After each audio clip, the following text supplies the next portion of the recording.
Hi guys, how are you? I hope you're having a really nice start to the week. We've had snow. Yeah, we've had snow and hailstones. It is the 25th of April and we have had snow and hailstones. It's bitterly cold outside. The sun is shining, but that's the way it goes. Anyway, I'm here today to do my wrap up for the Spring into Horror readathon that I took part in last week. It was great. I really enjoyed it. It was fun to do, and it was fun talking to other people via Facebook as to what they were reading, etc, etc. So I'm here today to do my wrap up. I have my handy dandy little book that I keep all my what I've read in, so it's easier for me to look at what I've read.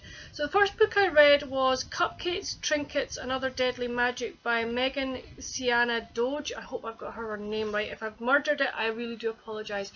This was a book I got it free in BookBub, and I really wasn't too sure what to make of it. I know what I've made of it, but I didn't know what it was going to be like. I wouldn't say it was scary, but there were bits in it that were slightly scary, and which was quite nice because it was like a horror readathon. You had to read one horror book, so that was what I chose. Not really realising it was going to be horror. The premise of the book is that this girl owns a bakery and makes cupcakes. She has a sister, and both of them are witches. I don't know if her mother's alive, but her mother is not with them. I think they're kind of maybe in their 20s, and their mum lives elsewhere, but their grandmother's nearby. And this girl, her bakery is protected against other things like werewolves, demons, etc, etc. But you end up meeting vampires and werewolves, and there've been murders in the city. The werewolves and the vampires think it's the girl from the bakery that's doing it, because each victim is found with she makes trinkets from other things that she has found that possess some magic. So they think she is the murderer, and they keep following her, and this is the story. It's what happens. Is she the murderer? Is she not the murderer? If she isn't the murderer, who is the murderer? And it was really good, and there was tension between all the characters. Really well written, believable characters. I liked the interplay between them all. I liked the interplay between the two sisters, and it was a really good book. And there are more in the series, and I think I will be reading them, and because I really enjoyed it. The next book I read was Clarity by Claire Farrell. This was the next book in a series for me. Based in Dublin, to do with a girl who is a human, but her boyfriend is a werewolf. There seems to be a curse on him that he finds his soulmate, and if once the soulmate dies, he mourns her for the rest of his life. And there are another pack of werewolves who want to get to this girl's boyfriend's little sister before she changes. And there's been a fight, and it's just like there's so much angst in it. There's so much anger.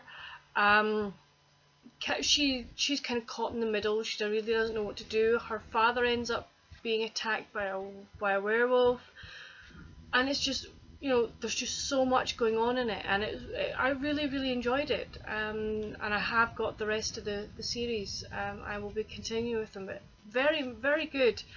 And I liked it's not like Twilight or anything like that, but it's still really intense. Next one I read was Finding Cinderella by Colleen Hoover. This was my very first Colleen Hoover. It was a novella, and I loved it. It was beautiful. Bit of a harrowing story, but that was fine. I didn't mind that. But I just so enjoyed it. The way she writes is beautiful. The characters were so lovely. The situation they found themselves in was very believable. You could think, yeah, that would happen. And I would recommend it. I really would recommend it to anybody, and I will definitely be reading more Colleen Hoover in the future. I then went on to Fly Away by Kirsten Hanna. I've said Amanda and I are doing a read along, a buddy read with this. I had to read from chapters 10 to 20, did that, and I'm on to the last section of it now. But this is so good. It's the sequel to Firefly Lane, and she is such a great writer, and she's brought in things. She's dealing with grief, dealing with how children and young adults deal with grief and what can happen to them, and how friends of people who have died, how they cope. So really, really nicely done. Hasn't yet moved me to tears, which is maybe a good thing. I haven't cried yet, but I'm expecting to need the hankies probably at some point in the next series. Finally, I tried to read The Year of Reading Dangerously by Andy Miller. I got to page 62, at which point I said enough is enough. I'm afraid it's not for me. I really wanted to like it. I thought it was going to be a really good book.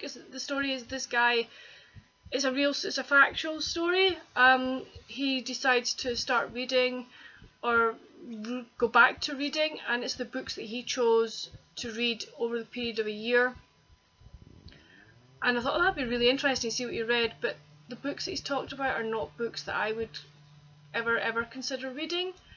I've read a couple of them, like the Da Vinci Code, and I've read, I think it was Pride and Prejudice was going to be one of his others.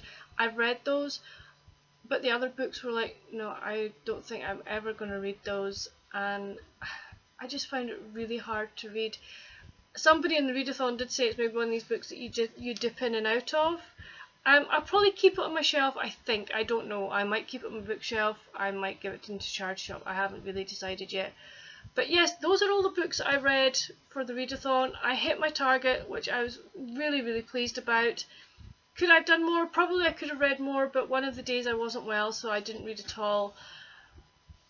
All in all, really, really happy with what I've read, the amount I've read, and looking forward to the next readathon, which is in the summer, and I'll definitely be joining that. So please let me know down below if you took part in the readathon, what you read.